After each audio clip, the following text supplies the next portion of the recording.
everybody, what's up? Welcome to Jay's Hilltop Garage. Today what we're going to do is we are going to look at something I've been working on for the past 3 days or so. I do want to say, I do apologize for not having a video lately. Just been kind of busy with things, but today, making a video. So, now this is not done. This is all, everything, well, as far as I know.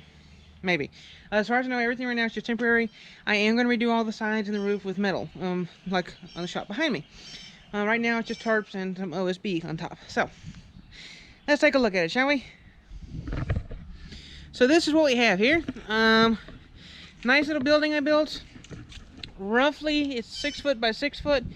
It's a little less than 6 foot that way. This way, it's probably a little over 6 foot also. So, you know, roughly it's 6 by 6. So, I had some galvanized fencing that one of Paul's customers let me have. It's a real nice guy. Him and I got to be good friends. We actually still are, and actually me and Paul's getting ready to do a job for him here soon, hopefully. But he gave me this metal, and I've had sitting back in the woods for, what's it been? Since sometime last year. Mid to early last year, something like that. Well, probably mid to late. Probably more like mid last year. So, I was going to build a trailer with it, and that never happened. But it finally occurred to me it was big enough to build a building. And what happened is some of my regular viewers may know it, some of my new viewers might if you watch some of my old videos. By the way, not to brag, but I do have some bragging rights. Kidding. We're now up to 20 subscribers. Thank you for subscribing. Really, really do appreciate that.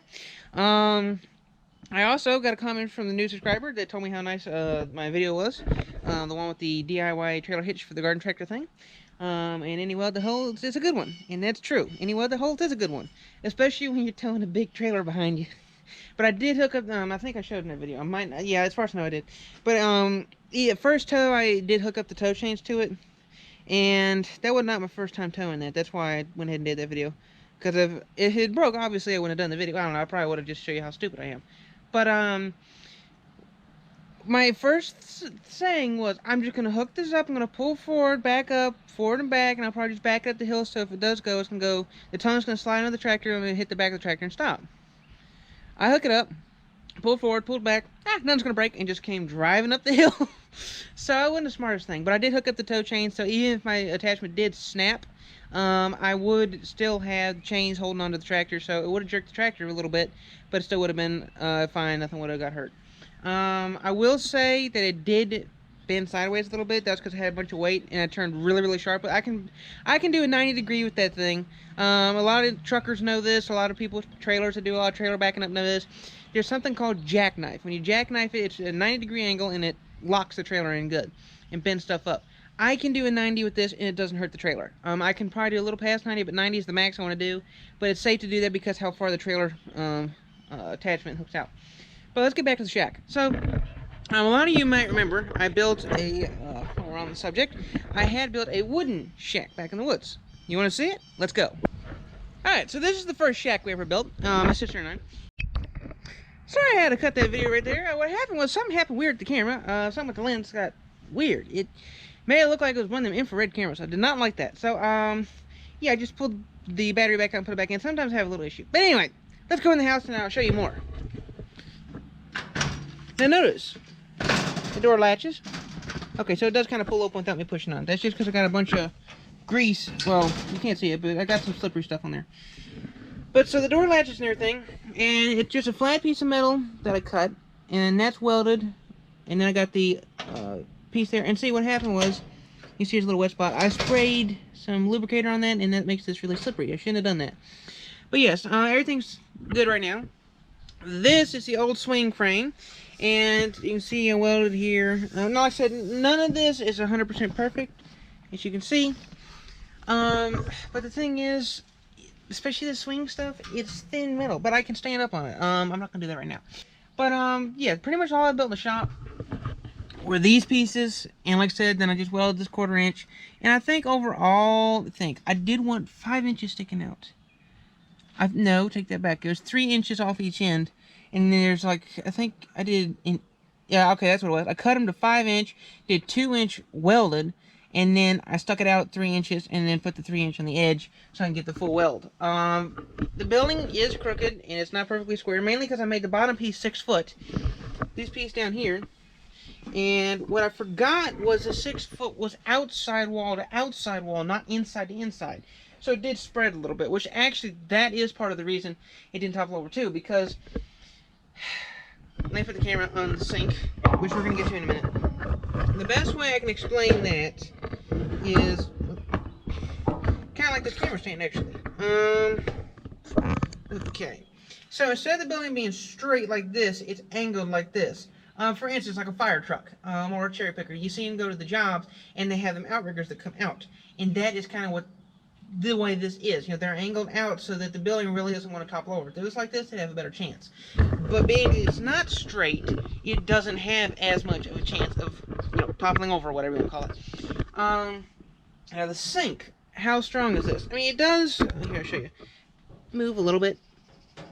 But the thing is, that's with me putting a bit of weight on here. Now, it is, I did do the screws to this, the screw on this, the screw on here, and I did have to cut out the corner so it would fit into the pipe the way I wanted it. And then I screwed it to this, and then I clamped a piece of metal on here and stuck that out so it would have a little extra support there. So see, if you push here, it doesn't move as much. But yeah, this is heavy duty enough for what you want. Now, let's go back outside where there's not so much of an echo. I don't know, it's not too bad in here. So a lot of you are probably wondering, you know, like, hey, Jay, you know, the big question. And I think I already know a lot of people are probably wondering. If I'm wrong, let me know. But anyway, you know, the whole thing with this is, what did I build this for? Originally, the game plan was to build this to put all the junk that was sitting here in here. I was building this to keep everything in and have enough room to put a garden tractor in here, which actually I do, except for the door. The doorway's not big enough. Well, I guess I could put the garden tractor on its side. No, because then the oil will go where it's not supposed to. It'll go down to the gasoline. Nah, I'm just kidding. But no. Originally, I had built this. I was going to put shelves on the sides. One side shelf, the other side a shelf. And just leave the, kind of just put a roof on it. And maybe some sides and a back piece.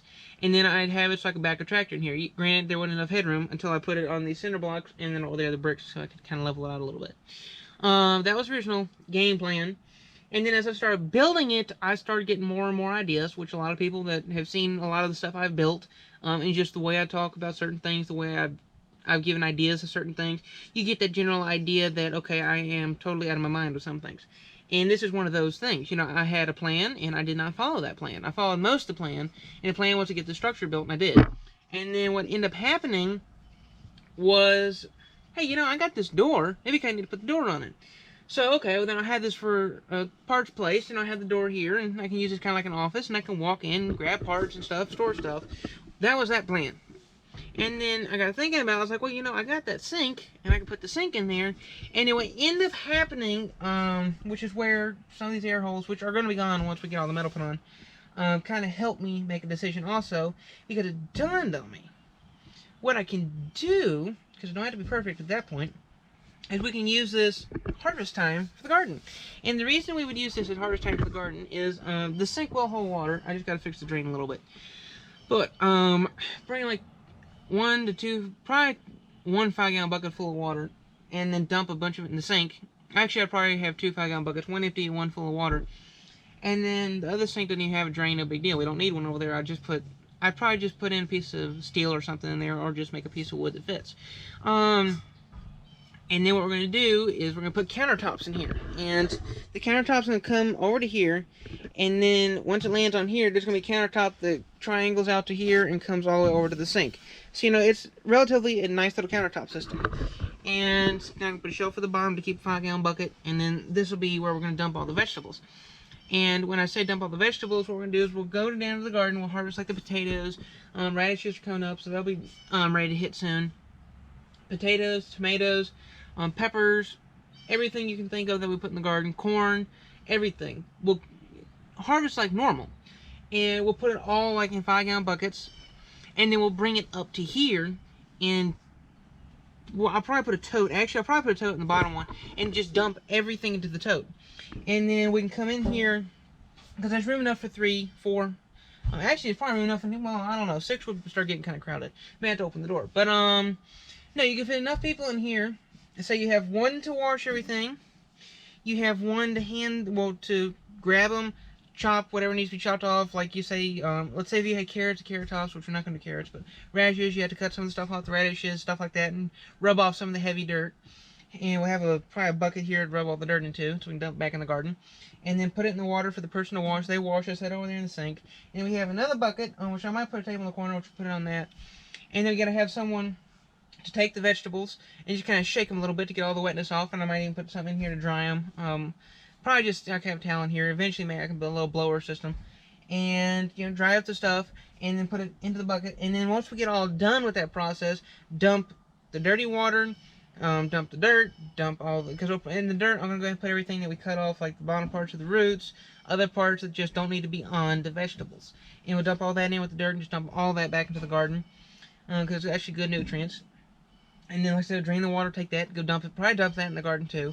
And all the dried up vegetables, take down the house, and then do the actual full cleansing. But, we're trying to get them all good and clean before we take them to the house so we don't have dirt in the house and all that. But that's the whole general idea of this thing. How it went from being a little carport to an enclosed parts place to now a vegetable wash station. And who knows? I mean, when I get done with it, I may end up doing more with it. Who knows? But like I said, it's not perfect, but it's good enough for me. And does what I want to do. And it is definitely structurally sound. I mean, I went up there, and that middle piece does have some... I could not stay on that metal piece. I mean, because it... Let's put it this way. I could, but it would flex a lot. And eventually it'd probably end up bending. But I did go up on the roof, and I walked on the roof. Well, not really walked, but, I stood up on the roof, and it was fine. The building does shake side to side a little bit, but no real big deal. So everything's fine. I'm happy with it, and it should serve us well. And who knows? With that being metal, that's the one nice thing about it. And the way I built it, eventually I might get some more tubing and piping and stuff and come off of it with an even bigger building. Might even go back further, might come out more, just depends which way I decide to go with it. And by doing that, then I could probably build me like a little garage next to it, or have a full-fledged vegetable washing factory. Have conveyor belts running through there and everything, just go inside, dump everything on the conveyor belt, come back out, and have something on the other end to catch. Okay, now I'm getting a little carried away. But that's like I said, I'm one of them people. I have millions of ideas and absolutely no time and no money to do anything with it. But I do have the time and money to do some things with my thoughts. Just not the real big expensive ones that could cost, a couple, 100,000, double digits, 6 figures, stuff like that. But yeah. Thanks for watching. Please subscribe and like, and I will see you on the next episode of Jay's Hilltop Garage. Also, please share this video and all my other videos with friends and family, and thank you, and I will see you next time on Jay's Hilltop Garage. Maybe next time. Well, no, not next time, because it's not going to be harvest time. But I'll think of something for the next video, and I do apologize for not having a video out in a long time. And I'll be having a lot more coming out soon. Get nice out again. As you can tell, I'm wearing a short sleeve shirt. Walking to a cobweb, so that's definitely a sign of spring. So, I'm going to go ahead and get ready to post this video later on this week. Probably early this week, probably tomorrow, something like that. But yes, thanks for watching. Please subscribe and like, and I will see you on the next episode of Jay's Hilltop Garage. Thanks for watching. See you next time on Jay's Hilltop Garage.